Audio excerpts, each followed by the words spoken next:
A história que você vai ouvir agora é daquelas que ficam ecoando na mente muito depois do vídeo acabar. Um relato perturbador, capaz de abalar qualquer certeza sobre confiança, proximidade e lealdade. Estamos falando de um homem admirado, reconhecido pelo esforço diário, pelo compromisso com a família e pelo respeito conquistado dentro da própria comunidade. Alguém que parecia ter feito tudo certo na vida. Ainda assim, bastou uma única decisão equivocada, um erro de julgamento, para que tudo fosse destruído. A confiança depositada na pessoa errada abriu caminho para uma traição silenciosa, fria e extremamente cruel. Registros angustiantes que vieram à tona mais tarde mostram o sofrimento que ele enfrentava enquanto implorava por ajuda, na esperança de ser salvo. Esses registros foram enviados à família como prova de que ele ainda estava vivo, acompanhados de exigências financeiras em troca de sua liberdade. É nesse ponto que esta história deixa de ser apenas um caso policial e se transforma em um alerta real. Trago este relato para mostrar como uma escolha aparentemente simples pode desencadear consequências irreversíveis e encerrar uma vida construída com tanto esforço. Antes de continuar, vale te perguntar, de onde você está assistindo a este vídeo? Se esse caso já te causou impacto até aqui, deixe seu like e se inscreva no canal para acompanhar outras histórias reais. Christian Gerardo Quispe Culqui nasceu em 1986. No distrito de Carmen de la Legua, na província de Callao, no Peru. Filho de Lúcio Quispe, um policial aposentado, cresceu em um ambiente marcado por disciplina, valores familiares e senso de responsabilidade. Tinha uma irmã e, desde cedo, demonstrava dedicação aos estudos e uma postura tranquila, sempre focado em construir algo sólido para o futuro. Após concluir a graduação em odontologia e investir ainda mais na própria formação com cursos e um diplomado, Christian passou a sonhar alto. Seu objetivo era ambicioso: criar uma rede de clínicas odontológicas acessíveis, oferecendo atendimento de qualidade para pessoas que, muitas vezes, não tinham acesso a esse tipo de serviço. Esse sonho começou a sair do papel quando ele inaugurou o primeiro consultório justamente no bairro onde cresceu, uma escolha que mostrava seu vínculo com a comunidade e o desejo de devolver à região tudo aquilo que ela havia lhe proporcionado. Quem convivia com Christian o descrevia como alguém sereno, trabalhador incansável e extremamente dedicado à família. Ao lado da esposa, Nathalie Valerro Álamo, e do filho de apenas 7 anos, ele levava uma vida simples, porém estruturada. Moravam no mesmo bairro, mantinham uma rotina organizada e tinham planos claros para o futuro. Para Christian, sucesso profissional só fazia sentido se viesse acompanhado de estabilidade familiar e impacto positivo ao redor. Além da atuação como odontólogo, Christian começou a se envolver cada vez mais com questões relacionadas à segurança local. A região, assim como muitas outras áreas da cidade, enfrentava um aumento preocupante de ocorrências e situações de risco. Incomodado com a sensação de insegurança, ele passou a questionar o que poderia fazer, na prática, para mudar aquele cenário. Esse questionamento o levou a assumir uma posição de liderança. Christian se tornou presidente da Junta de Moradores do bairro, cargo que assumiu com seriedade e comprometimento.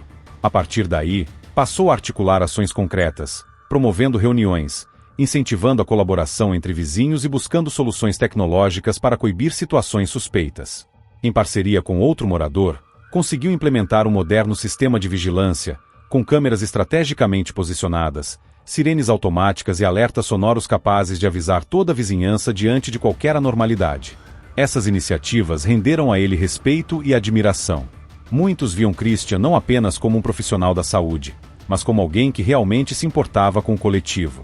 Em publicações nas redes sociais, ele chegou a demonstrar frustração com a falta de respostas mais efetivas das autoridades diante do crescimento dos problemas na região.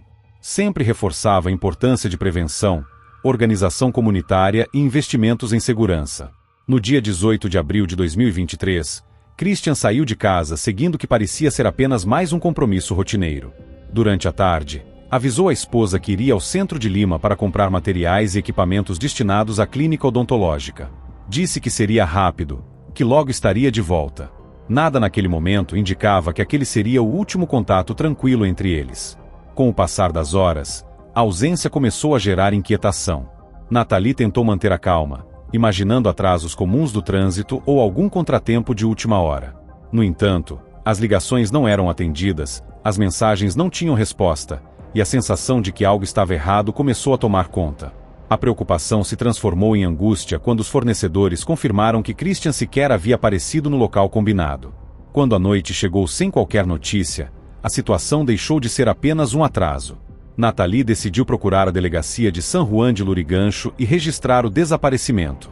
A partir desse momento, a polícia iniciou os procedimentos de busca, embora ainda houvesse poucas pistas concretas sobre o que realmente havia acontecido. Horas depois, uma nova informação mudou completamente o rumo da investigação. A caminhonete preta de Christian foi encontrada abandonada a vários quilômetros do centro de Lima. À primeira vista, levantou-se a possibilidade de um furto. Porém, essa hipótese caiu rapidamente por terra. O veículo estava intacto, sem sinais de arrombamento ou danos aparentes, o que indicava que Christian havia saído dali por vontade própria, ou sob forte coerção. Enquanto a família tentava lidar com a incerteza, mensagens começaram a chegar de números desconhecidos. O conteúdo era direto e assustador, uma exigência financeira extremamente alta em troca da libertação de Christian. O valor solicitado estava muito além das possibilidades da família, mas o mais alarmante era a confirmação de que ele estava sob controle de terceiros. Pouco tempo depois, um vídeo foi enviado como prova de que Christian ainda estava vivo. Nas imagens, ele aparecia visivelmente machucado, abatido, com o olhar tomado pelo medo. Segurava um cartaz com uma mensagem ameaçadora e informações que confirmavam a data e o momento em que havia sido levado. Sua expressão transmitia desespero absoluto enquanto pedia, com a voz trêmula, que a família atendesse às exigências para que pudesse voltar para casa.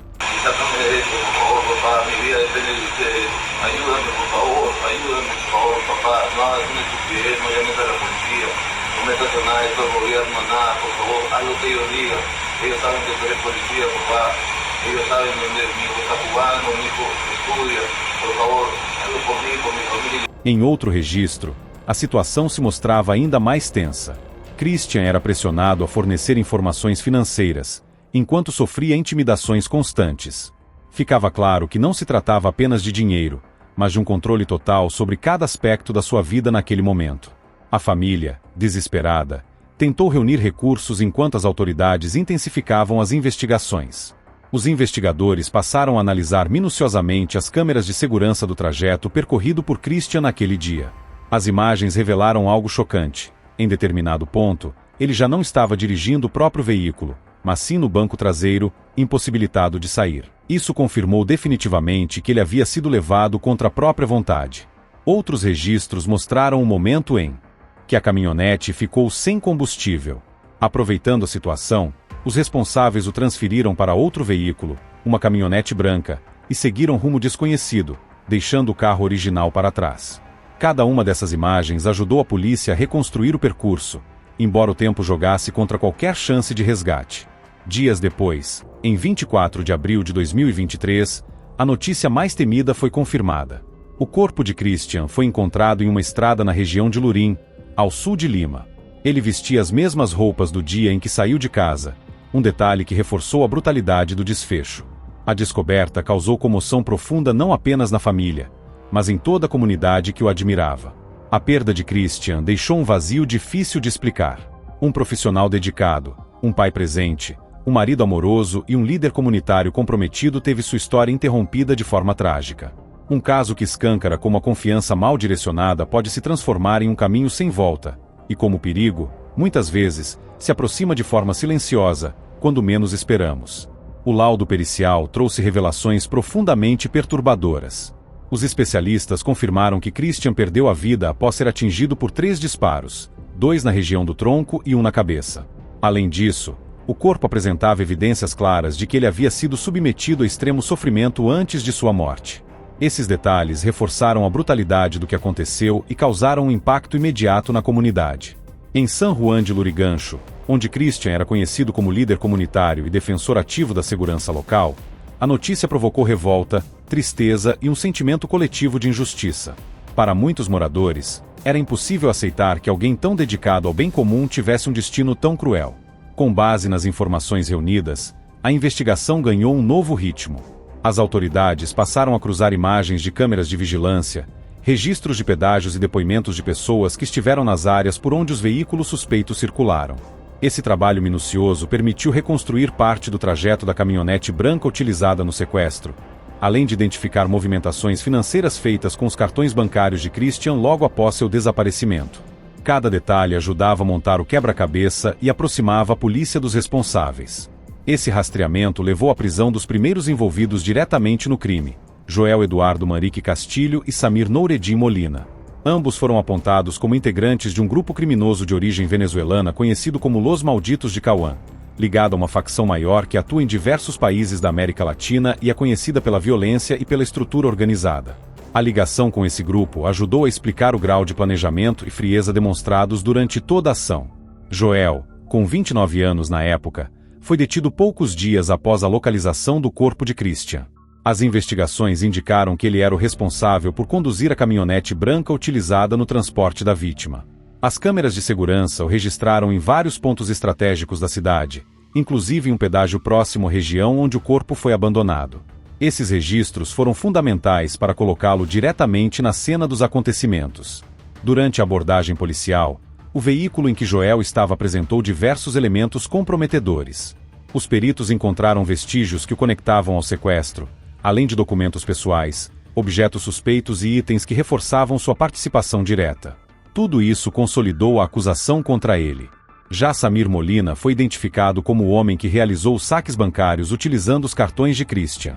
As imagens das agências mostravam Samir retirando quantias elevadas em diferentes momentos, o que deixou claro seu envolvimento financeiro no crime. No momento da prisão de Samir, as autoridades localizaram com ele objetos e documentos que também o ligavam diretamente ao sequestro. Esses achados fortaleceram ainda mais o caso construído pela polícia e pelo Ministério Público. No entanto, conforme a investigação avançava, uma nova peça essencial surgiu, mudando completamente a compreensão do crime. Essa nova pista levou os investigadores até Jorgelis Vilória, a mulher que desempenhou um papel decisivo em toda a trama. O vínculo entre ela e Christian teve início de forma profissional, já que ela fornecia materiais odontológicos para o consultório dele. Com o passar do tempo, esse contato profissional evoluiu para uma relação pessoal mais próxima, que acabou se transformando em um envolvimento extraconjugal. Essa informação foi posteriormente confirmada pelo próprio pai de Christian, Lúcio Quispe. A relação chegou ao fim quando Christian descobriu que Jorgelis mantinha um relacionamento com um homem que possuía histórico criminal e conexões diretas com atividades ilícitas, incluindo vínculos com a mesma organização criminosa investigada no caso. Esse detalhe foi considerado crucial pelos investigadores, pois explicava como informações extremamente sensíveis sobre a rotina de Christian, seus horários, hábitos e situação financeira chegaram até os sequestradores. Segundo a polícia, Jorgelis teve acesso privilegiado a dados pessoais de Christian, incluindo movimentações bancárias e padrões do dia a dia, o que facilitou a abordagem e o planejamento do crime. Mais do que isso, as investigações indicaram que ela teria sido a responsável por aproximar os criminosos da vítima, fornecendo tudo o que era necessário para que o sequestro fosse executado com precisão. Após a prisão de Joel e Samir, as autoridades intensificaram as buscas por Jorgelis. No entanto, ela já havia deixado o país.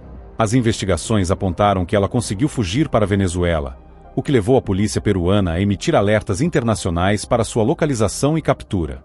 O caso, que já era complexo, passou então a ter uma dimensão internacional ainda mais delicada. Meses depois, em julho de 2023, Jorgelis foi localizada e presa no estado de Araguá, na Venezuela, uma região frequentemente citada em investigações envolvendo criminosos de alto escalão. Mesmo tentando despistar as autoridades com mudanças na aparência, como alterações no cabelo e no rosto, ela acabou sendo identificada por meio de análises físicas detalhadas e exames de impressões digitais. A captura só foi possível graças à cooperação entre a Polícia Nacional do Peru e a Interpol, em conjunto com as autoridades venezuelanas. Contudo, após sua prisão, o caso tomou um rumo que surpreendeu e revoltou a família de Christian.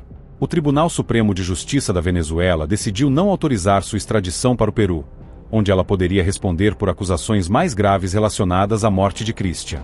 Em vez disso, Jorgelis passou a responder apenas por sequestro qualificado em território venezuelano. A decisão judicial também descartou qualquer possibilidade de punição máxima, limitando a eventual condenação ao teto previsto pelas leis locais, que não ultrapassa 30 anos. Essa resolução causou profunda indignação entre familiares, amigos e membros da comunidade que acompanharam o caso desde o início. Nathalie Valerro Álamo, esposa de Christian, manifestou publicamente sua dor e frustração. Em mensagens emocionadas nas redes sociais, ela questionou como um crime de tamanha gravidade poderia receber uma resposta judicial tão limitada. Nathalie também pediu que o caso fosse reavaliado, defendendo que Jorgelis fosse julgada no Peru, onde, segundo ela, a punição seria mais proporcional ao sofrimento causado. A decisão das autoridades venezuelanas também gerou debates mais amplos sobre cooperação internacional e acordos diplomáticos, levantando questionamentos sobre até que ponto fronteiras políticas podem interferir na busca por justiça. Enquanto isso, a família de Christian seguia enfrentando o luto, mas sem desistir da luta para que todos os responsáveis fossem responsabilizados. Com o avanço do processo, Joel Manrique e Samir Molina acabaram sendo levados a julgamento. O procedimento judicial foi extenso e detalhado, reunindo uma grande quantidade de provas técnicas e testemunhais. Em 2025, o tribunal analisou imagens de segurança, registros bancários e depoimentos que demonstraram, de forma consistente, a participação de ambos no crime. As evidências mostraram como cada etapa foi planejada e executada, deixando claro que nada foi fruto do acaso, mas sim de uma ação cuidadosamente organizada. Durante o julgamento, a promotoria apresentou um conjunto robusto de provas técnicas que ajudaram a reconstruir, passo a passo, todo o caminho percorrido pelos veículos envolvidos no sequestro. Registros de pedágios, imagens de câmeras urbanas e vídeos de rodovias mostraram com precisão o deslocamento desde o momento em que Christian foi interceptado até o local onde seu corpo foi deixado. Essa linha do tempo visual foi decisiva para demonstrar que nada havia sido aleatório. Cada trecho percorrido fazia parte de uma rota pensada com antecedência. Na tentativa de se defender, Joel insistiu em sua inocência. Alegou que não existiam provas diretas que o conectassem ao desfecho trágico do caso. Segundo ele, o veículo que conduziu não apresentava vestígios biológicos nem sinais claros da presença de Christian. Não encontraram nem muestra de sangue, nem cabelo, nem muito menos rastro da pessoa falecida, que es paz descanse. Seu discurso buscava criar dúvidas e fragilizar a acusação, apostando na ausência de provas visíveis a olho nu. No entanto, a estratégia não se sustentou. A acusação apresentou elementos técnicos considerados incontestáveis, incluindo impressões digitais encontradas em pontos estratégicos do veículo, além de objetos diretamente relacionados ao sequestro. Esses indícios, analisados por peritos, confirmaram que Joel teve participação ativa em momentos cruciais do crime. Com o encerramento das sustentações, o tribunal avançou para a decisão que definiria o destino dos acusados. O primeiro juizado penal colegiado de Santa Rosa, em San Juan de Lurigancho, anunciou sua sentença após analisar todo o conjunto probatório. Joel Castilho, então com 31 anos, foi considerado culpado por sua atuação direta no sequestro e recebeu a pena máxima prevista pela legislação local. Já Samir Molina, apontado como colaborador ao participar da retirada dos valores das contas de Christian, recebeu uma condenação severa, com décadas de privação de liberdade. Al acusado Joel Eduardo Manrique Castillo, la pena de cadena perpetua. Y al acusado Samir José Nogredile Molina, la pena de 35 años de pena privativa de libertad efectiva. Além das penas impostas, o tribunal determinou que ambos deveriam pagar uma indenização significativa à família da vítima como forma de reparação civil. Ainda assim, para os familiares, nenhuma decisão judicial seria capaz de compensar a ausência definitiva de Christian. A dor permanecia, assim como o sentimento de que a justiça ainda não havia sido plenamente concluída. O caso passou a ser citado como exemplo da atuação estruturada de grupos criminosos que operam além das fronteiras nacionais. Embora a condenação dos dois envolvidos tenha representado um avanço importante, havia percepção de que uma parte essencial da história ainda não havia sido resolvida.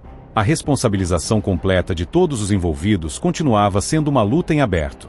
Mesmo após o encerramento desse capítulo no tribunal, o impacto da tragédia seguia presente.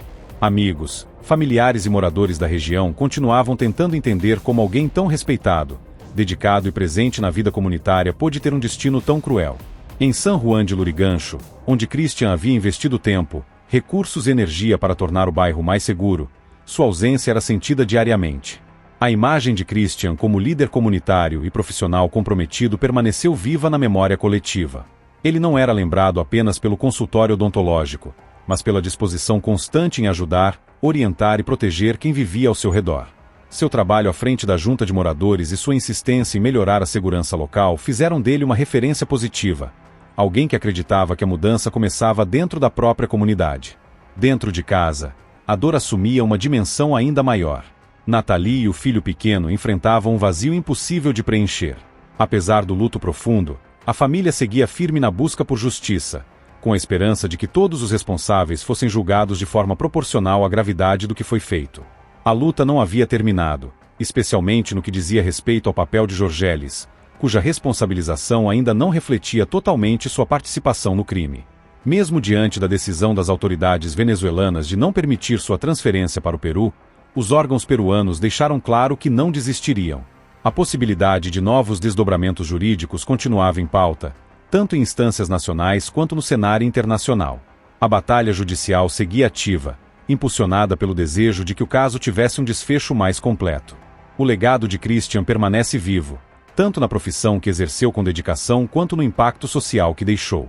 Sua história expõe a crueldade de organizações criminosas, mas também reforça a importância de não se calar diante da injustiça. Para sua família, a missão continua sendo honrar sua memória e garantir que todos os envolvidos respondam por seus atos. Se essa história te tocou de alguma forma, deixe seu like para apoiar o conteúdo e se inscreva no canal para acompanhar outros casos reais que revelam o lado mais sombrio da realidade. Escreva nos comentários o que você pensa sobre esse desfecho e diga de onde você está nos assistindo.